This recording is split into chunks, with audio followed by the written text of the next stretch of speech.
तो ये कहानी है हल्क की, एक ग्रीन मॉन्स्टर की, जो आसमान से सीधा प्लैनेट सकार में जा गिरता है। एक ऐसा प्लैनेट जो पूरा मॉन्स्टर से भरा है और वो सारे मॉन्स्टर्स हल्क को बहुत ही बुरी तरह से मारते हैं और उसे खाने की कोशिश करते हैं।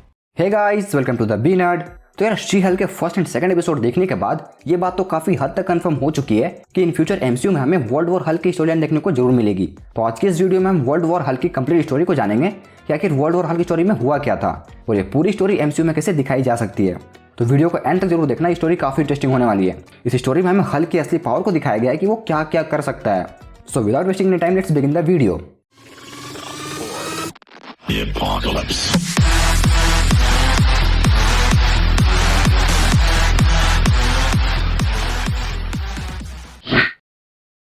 तो ये पूरी स्टोरी कॉमिक में हुए सिविल वॉर इवेंट के बाद टेक प्लेस करती है, जहां आयरन मैन शील्ड के डायरेक्टर बन चुके हैं, कैप्टन अमेरिका मर चुका है और गवर्नमेंट ने उन सारे सुपर हीरोज पर रोक लगा रखा है जो उनके रूल्स के हिसाब से नहीं चल रहे हैं। तो इन सब बातों का ध्यान रखते हुए चलिए स्टोरी को आगे बढ़ाते हैं। और हाँ, मैं ये पूरी स्टोरी आपको 2 या 3 पार्ट में बताने वाला हूँ और ये उसका पार्ट 1 है। तो ये कहानी है हल्क की, एक ग्रीन मॉन्स्टर की, जो आसमान से सीधा प्लैनेट सकार में जा गिरता है। एक ऐसा प्लैनेट जो पूरा मॉन्स्टर से भरा है और वो सारे मॉन्स्टर्स हल्क को बहुत ही बुरी तरह से मारते हैं और उसे खाने की कोशिश करते हैं। लेकिन ये सब के बावजूद भी हल्क अभी तक असली मॉन्स्टर्स को नहीं भूला है जिन्होंने हल्क को इस प्लैनेट में भेजा था, और वो थे Iron Man, Black Bolt, Mister Fantastic and Doctor Strange. इन सब ने मिलकर हल्क को स्पेस में भेजा था, ये सोचकर कि हल्क अब मर चुका है और दुनिया को हल्क जैसे मॉन्स्टर से अब कोई खतरा नहीं है। लेकिन हल्क अभी भी जिंदा है और वो इतनी आसानी से मर नहीं सकता एंड वो अब अपने घर वापस आ गया है। तो ये कहानी की शुरुआत होती है north America aerospace defence command output से, जहाँ पे कुछ ऑफिसर्स को मून पे कुछ हलचल दिखती है। तभी हमें मून पे एटलान के पास दिखता है हल्क, जहाँ पे ब्लैक बोल्ट और मेड्यूसा भी होती है। तभी हल्क ब्लैक बोल्ट को बोलता है कि तुमने मुझे स्पेस में भेजा, उन मॉन्स्टर्स के पास भेजा और तुम्हें इसकी कीमत चुकानी पड़ेगी। तभी मेड्यूसा बोलती है कि हल्क, हम तुमसे लड़ना नहीं चाहते, ब्लैक बोल्ट की एक धीमी सी आवाज़ तुम्हारी हड्डियों के टुकड़े टुकड़े कर सकते हैं। लेकिन हल्क तभी ब्लैक बोल्ट पे अटैक कर देता है, जिसके बाद ब्लैक बोल्ट बोलता है इनफ, और इसकी इसी धीमी आवाज़ से हल्क मीलों दूर जा गिरता है। जैसे ही ब्लैक बोल्ट और मेड्यूसा वापस जा रहे होते हैं, तभी हल्क पीछे से आकर बोलता है कि मैं यहाँ तुम्हारी धीमी आवाज़ सुनने नहीं आया हूँ, मुझे तुम्हारी चीख सुननी है। एंड ये बोलकर वो ब्लैक बोल्ट पर हमला कर देता है, जिसके बाद वो सिग्नल्स और भी ज़्यादा स्ट्रांग हो जाते हैं। एंड उनमें से एक ऑफिसर बोलता है कि अभी अभी मून में कुछ बड़ा धमाका हुआ है, जिसके चलते मून अपनी ऑर्बिट से हिल गया है। एंड इसके बाद हम देखते हैं टोनी स्टार्क को, जो कि प्रेसिडेंट से परमिशन मांगते हुए कहता है कि मुझे स्पेस में जाकर पता लगाना होगा कि आखिर चल क्या रहा है। लेकिन तभी प्रेसिडेंट बोलते हैं कि नहीं, अब बहुत देर हो चुकी है, वो न्यूयॉर्क में आ चुका है। एंड तभी हम हल्क की स्पेसशिप को देखते हैं, जो कि हल्क की एक बड़ी सी इमेज को प्रोजेक्ट करता है और उन लोगों से कहता है कि कमजोर इंसानों, मैं यहाँ सब कुछ डिस्ट्रॉय करने आया हूँ, लेकिन उससे पहले तुम लोग ये जान लो कि इसके लिए जिम्मेदार कौन है। एंड तभी शहर के हर स्क्रीन पर doctor strange, iron man, mister Fantastic and black bolt की इमेज दिख रही होती है। एंड हल्क बोलता है कि तुम जिन्हें अपना हीरो मानते हो वो मेरे लिए किसी मॉन्स्टर से कम नहीं, एक बार इनकी बातें सुनो जो इन्होंने मुझे स्पेस में भेजने से पहले कहा था। तभी हमें मिस्टर फैंटास्टिक की बातें सुनाई देती है कि ब्रूस, मैंने हमेशा तुम्हें एक दोस्त समझा है और इसलिए मुझे माफ़ कर देना, क्योंकि हम सब की भलाई के लिए हम तुम्हें दूर भेज रहे हैं। एंड तभी हल्क सबको बताता है कि कैसे इन चारों ने मुझे एक डेडली प्लैनेट में भेज दिया था, जहाँ बड़े बड़े मॉन्स्टर से मुझे मारने की कोशिश की, और वहाँ के राजा ने सबसे पहले मुझे अपना गुलाम बनाया एंड फिर उसने मुझे एक ग्लैडिएटर बनाया। लेकिन इन सब के बाद भी मैं वहाँ से बच निकला और अपने दोस्त बनाए, अपनी एक अलग दुनिया बनाई और मैं वहाँ का राजा बना और मेरी एक रानी भी थी। लेकिन तभी तुम्हारे हीरोज़ ने हमारे प्लैनेट पे एक बॉम्ब भेज दिया, जिसके चलते लाखों लोग मारे गए। और उसके बाद हल्क बोलता है कि तुम लोगों के पास सिर्फ 24 घंटे का वक्त है, और जब मैं वापस आऊँगा तो मुझे डॉक्टर स्ट्रेंज, आयरन मैन और मिस्टर फैंटास्टिक मेरे सामने चाहिए, वरना मैं सबकी ये हालत कर दूंगा। और वो ब्लैक बोल्ट की बुरी हालत दिखाता है और बोलता है कि अगर वो तीनों मेरे सामने नहीं आए तो मैं सबकी यही हालत कर दूंगा। एंड ये बोलने के बाद हल्क वहाँ से चला जाता है। एंड इसके बाद हम देखते हैं आयरन मैन को, जो कि न्यूक्लियर मिसाइल को एक्टिवेट करने की कोशिश करता है हल्क को मारने के लिए। तभी डॉक्टर स्ट्रेंज आयरन मैन को बोलता है कि क्या तुम्हें सच में ऐसा लगता है कि न्यूक्लियर मिसाइल हल्क को कुछ बिगाड़ पाएगी? वो अपने गुस्से के साथ साथ और भी ज़्यादा पावरफुल होता जाएगा। देन आयरन मैन उसे बोलता है कि ठीक है, तब तुम ही उसे अपने मैजिक से दूर भेज दो। लेकिन डॉक्टर स्ट्रेंज बोलता है कि नहीं, ये सब हमारी गलती है और हमें कुछ सॉल्यूशन ढूंढना होगा, और हमारे पास अभी भी 24 घंटे का टाइम है। तब तक तुम उन सारे सुपर हीरोज़ को हमारे साथ काम करने दो जिन पर सरकार ने रोक लगा रखा है, और हमारी मदद करने दो। एंड इसके बाद आयरन मैन पूरे मैनहट्टन को खाली करवाने लगता है। तभी हम देखते हैं कि आयरन मैन और मिस्टर फैंटास्टिक रॉबर्ट रेनॉल्ड यानी कि सेंट्री के पास गए हैं और उसे बोलते हैं कि हमें तुम्हारी मदद चाहिए। फिर काफ़ी देर समझाने के बाद सेंट्री बोलता है कि ठीक है, मैं तुम्हारी मदद करूँगा, और वो अपने सुपर हीरो वाले फॉर्म में आ जाता है।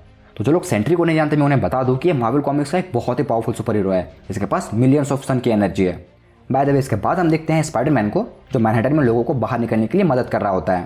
लेकिन उनमें से कुछ लोग हल्क के साइड होते हैं और बोलते हैं कि इन लोगों ने पहले हल्क को स्पेस में भेजा और अब हमारे घरों को चुराना चाहते हैं, इसलिए हम कहीं नहीं जाएंगे। लेकिन तभी वहाँ पे एक ज़बरदस्त आवाज़ आती है और सबको ऐसा लगता है कि हल्क आ गया, लेकिन वो शी हल्क होती है और उन लोगों को बोलती है कि मैं हल्क नहीं हूँ पर वो मेरे से बहुत ज़्यादा पावरफुल है, तो क्या अभी भी तुम लोग उससे मिलना चाहते हो। इतना सुनते ही वो लोग वहाँ से जाने लगते हैं। इसके बाद आसमान में सबको एक रोशनी दिखती है। तब स्पाइडरमैन बोलता है, ओके गाइस, डरने की कोई बात नहीं, हमारा नंबर 1 सुपर हीरो आ चुका है और वो है सेंट्री।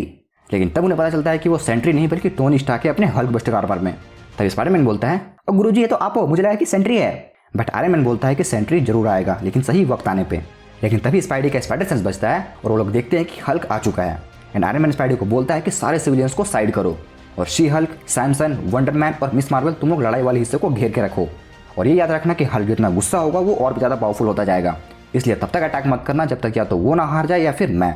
ये लड़ाई मेरी है और मैं इसे अकेले लड़ूंगा। एंड तभी हल्क अपने शिप से बाहर निकलता है और आयरन मैन की तरफ बढ़ने लगता है और उन दोनों में एक बहुत ही ज़बरदस्त टक्कर होती है, जिसके चलते आसपास की सारी चीज़ें हिल जाती है और ये सब कुछ हेलीकॉप्टर से लाइव टेलीकास्ट हो रहा था।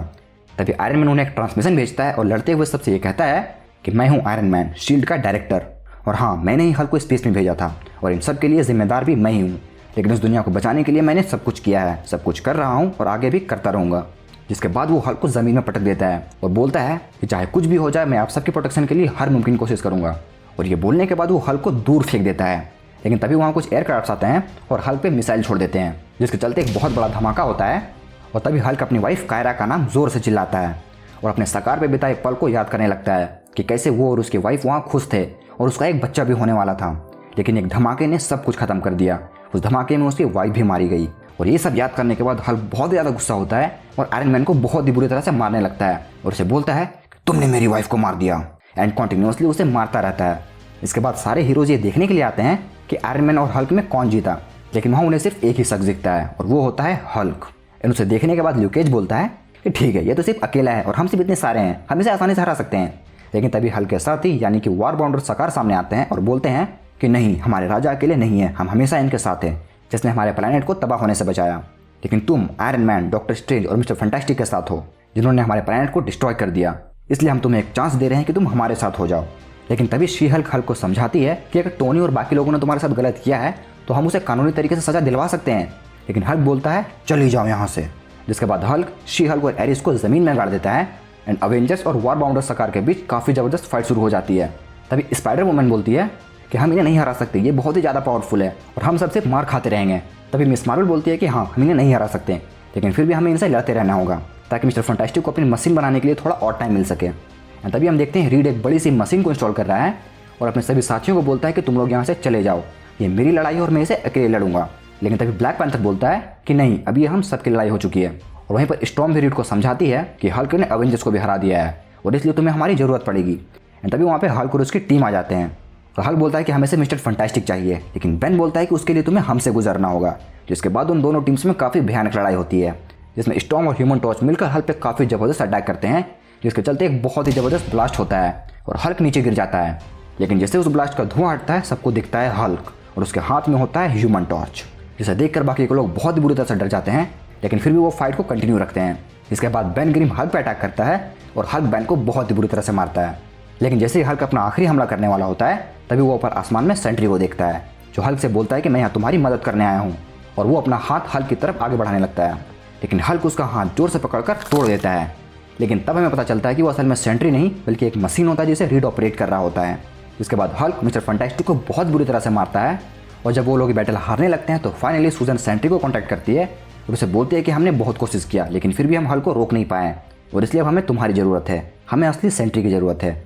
और सेंट्री अपने घर में बैठे इन सारी बातों को सुन रहा होता है।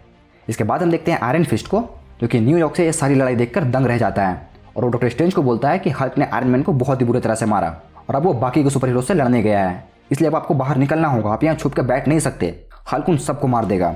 तब डॉक्टर स्ट्रेंज बोलते हैं कि हल्क किसी की जान नहीं ले सकता, लेकिन आयरन फिस्ट बोलता है कि क्या पता वो अपने प्लैनेट के तबाह होने की वजह से बदल गया हो। बट डॉक्टर स्ट्रेंज बोलते हैं कि हमने उसे स्पेस में भेजकर बहुत बड़ी गलती कर दी है और इसलिए अब उसे मुझसे बदला लेने दो। लेकिन आयरन फिस्ट बोलता है कि नहीं, अगर आप चाहे तो उसे एक झटके में हरा सकते हैं। लेकिन स्ट्रेंज बोलता है कि नहीं, इससे निपटने का कोई और रास्ता जरूर होगा और इसलिए मैंने मंत्र पढ़ना शुरू कर दिया है और अब मुझे बस उसके दिमाग में घुसना है। इसके बाद हम देखते हैं हल्क को, जो सारी हीरोज़ की घायल बॉडीज़ को उठाकर ला रहा होता है और ये सब देखकर रिक जोन्स को यकीन नहीं होता और वो हल्क के पास जाता है और उसे पूछता है कि हल्क मुझे पहचाना। तो मीक बोलता है कि हाँ, हम तुम्हें जानते हैं, तुम अपने आप को हल्क का दोस्त बताते हो, लेकिन तुमने भी हल्क को छोड़ दिया था, तो बताओ यहाँ तुम्हें किसने भेजा है, क्या तुम्हें कैप्टन अमेरिका ने भेजा है। तो रिक बोलता है कैप्टन मर चुका है और ये सुनकर हल्क हैरान हो जाता है तभी रिक उसे आगे बताता है कि यहाँ बहुत कुछ हो चुका है, टोनी और रीड ने यहाँ सब कुछ गड़बड़ कर दिया है। और ये सब सुनकर हल्क थोड़ा शांत होता है और वो रिक के कंधे पर अपना हाथ रखता है। लेकिन तभी डॉक्टर स्ट्रेंज को अपना रास्ता मिल जाता है। वो हल्क के दिमाग में घुसने की कोशिश करने लगते हैं, लेकिन तभी हल्क जोर से चिल्लाता है, मेरे दिमाग से बाहर निकलो। एंड वो वहाँ से उछल के पास की नदी में जा गिरता है। एंड तभी सैंक्टिंग सैंक्टोरम में इको स्ट्रेंज को बोलती है कि क्या हुआ डॉक्टर। तभी डॉक्टर स्ट्रेंज उसे बोलता है कि मैं उसके दिमाग में घुस नहीं पा रहा हूँ, मैं उसके दिमाग में तभी घुस पाऊंगा जब वो शांत होगा और वो अभी बहुत गुस्से में है। एंड इसके बाद हल्क अपने सामने हरक्यूलिस और उसके साथियों को देखता है। इसके बाद हरक्यूलिस और हल्क में बहुत ही जबरदस्त फाइट होने लगती है। तभी हमें पता चलता है कि हरक्यूलिस को भेजने वाला शील्ड एजेंट कमांडर जोन्स है, जो दूर खड़े होकर ये सब देख रहा होता है। तब उसके पास एक सीनियर का कॉल आता है और वो कमांडर जोन्स को बोलता है कि तुम अपने सुपर हीरोज को साइड करो, अब इसे मैं देखूंगा। और तब हमें पता चलता है कि वो सीनियर और कोई नहीं बल्कि हल्क का पुराना दुश्मन जनरल रॉस होता है। और वो कहता है कि उन सारे कॉस्ट्यूम वाले जोकर को जो करना था वो कर चुके, अब मेरी बारी है। तब हमें पता चलता है कि जनरल रॉस को यूएस प्रेसिडेंट ने भेजा है और कहा है कि हल्क और उसके साथियों को किसी भी हालत में रोका जाए। तो क्या जनरल रॉस हल्क को रोक पाएगा और सेंट्री उनकी मदद करने के लिए आएगा या नहीं, ये सब जानने के लिए आपको इसका पार्ट 2 देखना होगा, जो मैं बहुत जल्द अपलोड करने वाला हूँ। तो आपको ये स्टोरी कैसी लग रही है कमेंट्स में जरूर बताना। और हाँ, चैनल को सब्सक्राइब करके रख लेना, ताकि जब मैं इसका पार्ट 2 अपलोड करूँगा तो आपको इसका नोटिफिकेशन सबसे पहले मिल जाए। तो मैं मिलता हूँ आपसे अगली वीडियो में, तब तक के लिए बी नर्ड बी ऑसम।